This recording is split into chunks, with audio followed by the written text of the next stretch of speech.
அனைவருக்கும் வணக்கம். தமிழக வெற்றி கழகத்தோட செயல் வீரர்கள் கூட்டம் நேத்துக்கு நடந்து முடிஞ்சிருக்கு. கிட்டத்தட்ட ஒரு மாசம் கழிச்சு தமிழக வெற்றி கழகத்துடைய தலைவர் விஜய் அவங்க மேடையில பேசியிருக்காங்க.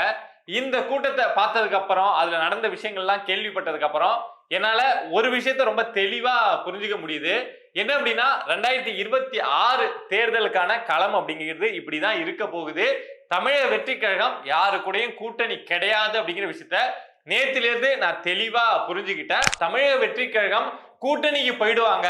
இப்போ கட்சி தொடங்கின புதுசுல நாங்க தனிச்சுதான் நிப்போம், 234 தொகுதியிலையும் நாங்க தான் அப்படின்லாம் பேசலாம். ஆனா தேர்தல் நெருங்க நெருங்க அவங்களால 234 கேண்டிடேட் கூட ரெடி பண்ண முடியாது.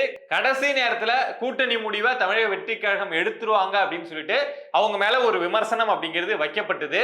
அதுக்கேற்ற மாதிரிதான் தமிழக வெற்றி கழகத்துடைய நடவடிக்கையும் இருந்தது. தீய சக்தி திமுக அப்படின்னு திமுகவை விமர்சிச்சாங்க. பாஜக பாயச பாஜக அப்படின்னு சொல்லிட்டு பாஜகவை விமர்சிச்சாங்க. ஆனா காங்கிரஸையோ அதிமுகவையோ விமர்சனம் அப்படிங்கிறத செய்யாமலே தமிழக வெற்றி கழகம் இருந்தாங்க. இதுக்கெல்லாம் தாண்டி ஒருபடி மேல போய் என்ன பண்ணாங்க அப்படின்னா, எம்ஜிஆர் அவர்களுடைய புகைப்படத்தை அவங்களுடைய கூட்டங்கள்லயே பயன்படுத்த ஆரம்பிச்சாங்க. ஜெயலலிதா குறித்து பெருமையா பேச ஆரம்பிச்சாங்க. சோ இந்த கணக்கெல்லாம் வச்சு பார்த்தப்போ ஒண்ணு அதிமுக கூட தமிழக வெற்றி கழகம் கடைசி நேரத்துல கூட்டணி முடிவுக்கு வந்துருவாங்க. இல்ல அப்படின்னா காங்கிரஸ் திமுக விட்டு உடைஞ்சு வந்தது அப்படின்னா இவங்க தலைமையில ஒரு கூட்டணியை உருவாக்குவாங்க அப்படிங்கிற விஷயம் பேசப்பட்டது.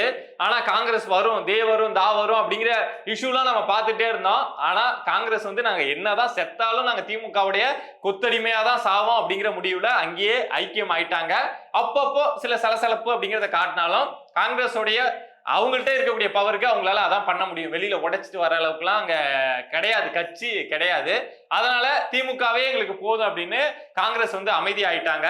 சோ அப்படி இருந்த சூழல்ல விஜய்க்கு இருந்த ஒரு ஆப்ஷன், காங்கிரஸ் வந்தா விஜயோட தலைமையில ஒரு கூட்டணி அமைக்கலாம் அப்படின்னு தமிழக வெற்றி கழகத்துக்கு ஒரு பிளான் இருந்தது. இப்ப காங்கிரஸும் வரல அப்படிங்கிறப்போ விஜய் அதிமுக கூட்டணியை தான் தேடி போகணும், வேற வழியே இல்லை அப்படின்னு நிறைய பேர் எனக்கு தெரிஞ்சு காது பட சொன்னாங்க. நானும் சரி தமிழக வெற்றி கழகம் என்னதான் முடிவை எடுப்பாங்க, அதிமுக மேல மட்டும் எப்பொழுதும் ஒரு சாஃப்ட் டோன்லயே இருக்காங்களே, என்னதான் பண்ணுவாங்க அப்படின்னு வெயிட் பண்ணிட்டு இருந்தப்போ நேத்தி அதிமுக மேலேயும் நேரடி விமர்சனம் அப்படிங்கிறத விஜய் வைக்க ஆரம்பிச்சிட்டாங்க. சோ அதுல இருந்து நம்ம என்ன புரிஞ்சுக்கலாம் அப்படின்னா, இந்த கூட்டணி முடிவு, அந்த ஒரு விண்டோ ஓபன் பண்ணி வச்சிருக்கிறது, ஒரு டோரை ஓபன் பண்ணி வச்சிருக்கிறது, அந்த எந்த கதையுமே கிடையாது. நாங்க தனிச்சு நிக்க போறோம் அப்படிங்கிற விஷயத்த நேத்தி தமிழக வெற்றி கழகம் உறுதி பண்ணிட்டாங்க. தீய சக்தி திமுக அப்படின்னு சொல்லிட்டு இருந்தாங்கல்ல, இப்போ ஊழல் சக்தி அதிமுக அப்படின்னு சொல்ல தமிழக வெற்றி கழகம் தொடங்கி இருக்காங்க. சோ அதிமுகவையும் விமர்சிக்க ஆரம்பிச்சிட்டாங்க அப்படின்னா இனிமே அவங்களுக்கு அந்த ஐடியாவே இல்ல, நம்ம அலைன்ஸ்குள்ள போகலாம், நல்ல சீட்டு கிடைச்சா, நல்ல பேரம் பேச முடிஞ்சது அப்படின்னா, நமக்கு நிறைய சீட்டு கிடைச்சது, வெற்றி வாய்ப்பு நல்லா இருக்கு அப்படின்னு தெரிஞ்சா அந்த அலைன்ஸ்குள்ள போலாம் அப்படிங்கிற அந்த முடிவெல்லாம் தமிழக வெற்றி கழகம் நேத்தியோட ஓரங்க கட்டி வச்சுட்டு தனிச்சு அப்படிங்கிற முடிவுக்கு வந்துட்டாங்க அப்படின்னு நேத்தி அவங்க பேசின பேச்சுல இருந்து புரிஞ்சுக்க முடிஞ்சது. அதே மாதிரி கூடுதலா என்ன ஒரு விஷயம் அப்படின்னா, புதுசா தமிழக வெற்றி கழகம் மாதிரி ஒரு வளர்ந்து வர கட்சி என்ன பண்ணுவாங்க அப்படின்னா, எப்பொழுதுமே ஆளும் கட்சியை தான் எதிர்ப்பாங்க. இங்க தமிழக வெற்றி கழகம் கட்சி தொடங்கினதுல இருந்து திமுகவை தான் விமர்சனம் அப்படிங்கிறது வச்சுட்டு இருந்தாங்க. அதிமுக பத்தி பெருசா எதுவுமே பேசினதே கிடையாது. ஏன் அப்படி பண்ண மாட்டாங்க அப்படின்னா, ஆளுங்கட்சியை எதிர்த்தாதான் நாம பெரிய கட்சியா தெரியும், நாம பெரிய ஆளா தெரியும் அப்படிங்கிறதுனால எந்த ஒரு புது கட்சியுமே ரூலிங் கவர்மெண்ட் யார் இருக்காங்களோ அவங்களதான் எதிர்த்து பேசுவாங்க, எல்லாமே பண்ணுவாங்க. அப்படிதான் தமிழக வெற்றி கழகம் இதுவரைக்கும் பண்ணிட்டு இருந்தாங்க.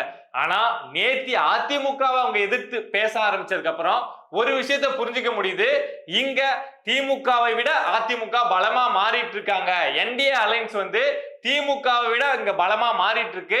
நாம எதிர்த்து ஜெயிக்க வேண்டியது திமுகவை கிடையாது, அதிமுகவை தான் நம்ம எதிர்த்து ஜெயிக்கணும். இங்க பலம் அப்படிங்கிறது அதிமுகவுக்கு தான் அதிகமா இருக்கு அப்படிங்கிற விஷயத்த தமிழக வெற்றி கழகமும் கவனிச்சிருக்காங்க. ஒரு பக்கம் டிஎம்கே வெர்சஸ் டிவிகே அப்படின்னு இருந்ததை மாத்திட்டு அந்த நரேட்டிவ் அவங்களே உடைச்சிட்டு இங்க ஏடிஎம்கே வெர்சஸ் டிவிகே அப்படிங்கிற ஒரு நிலைக்கு வரணும்.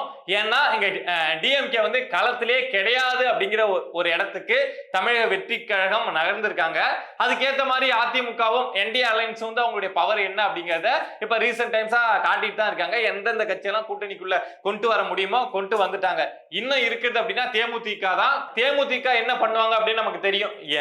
5 பக்கம் கூட்டணி பேச்சுவார்த்தை நடக்குதா, 5 கட்சி கூடயும் பேசுவாங்க, நீங்க இது நாங்க அது அப்படின்னு பேசுவாங்க. கடைசியா உங்களுக்கு எது செட் ஆகுதோ எது வருதோ கடைசி நேரத்துல தான் அவங்க முடிவு எடுப்பாங்க. சோ தேமுதிகவை பத்தி பேசுறதுக்கு ஒண்ணுமே இல்ல. அவங்கள தாண்டி தேமுதிகவை தாண்டி வேற ஒரு பெரிய கட்சி இங்க வந்து அலைன்ஸுக்கு நாங்க இழுத்துட்டு வருவோம் அப்படின்னு சொல்றதுக்கு வேற எந்த கட்சியும் கிடையாது. சோ களம் அப்படிங்கிறது ஒண்ணு அதிமுக, இன்னொன்னு திமுக, இன்னொன்னு தமிழக வெற்றி கழகம், இன்னொன்னு நாம் தமிழர் கட்சி அப்படின்னு 4 முனை போட்டியா 2026 தேர்தலுக்கு அமைஞ்சிடுச்சு. இனிமே இது மாறி இந்த கட்சி உடைஞ்சு வரும், இந்த கட்சி உடைஞ்சு வரும் அப்படிங்கிறதுக்கான வாய்ப்பே கிடையாது.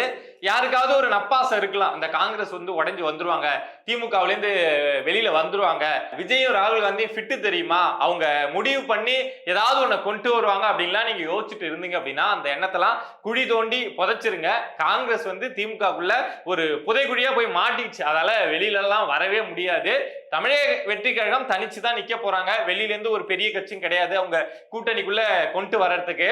ஆனா தனிச்சு நின்று அதுல அவங்க என்ன செல்வாக்க காட்ட போறாங்க, எவ்வளவு வாக்குகள் வாங்க போறாங்க, என்ன இம்பாக்ட தமிழ்நாட்டுல ஏற்படுத்த போறாங்க அப்படிங்கிறது தான் இப்ப எல்லாருக்கும் இருக்கக்கூடிய ஒரு எதிர்பார்ப்பு.